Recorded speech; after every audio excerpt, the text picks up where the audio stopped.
अस्सलामु अलैकुम वरहमतुल्लाहि वबरकातुहू। वालेकुम अस्सलाम वरहमतुल्लाहि वबरकातुहू। आप लोगों से हम कुछ दीनी सवाल करना चाहते हैं, आप लोग जवाब देंगे? जी हाँ। ठीक है, बताइए हमें किससे मांगना चाहिए? अल्लाह से। हमारी दुआओं को कौन सुनता है? अल्लाह। क्या अल्लाह का कोई शरीक है? अल्लाह एक है, उसका कोई शरीक नहीं है। सबसे ताकतवर कौन है?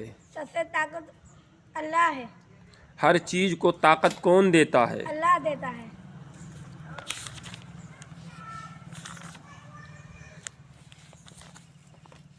हमें किससे मांगना चाहिए? हमें अल्लाह से मांगना चाहिए।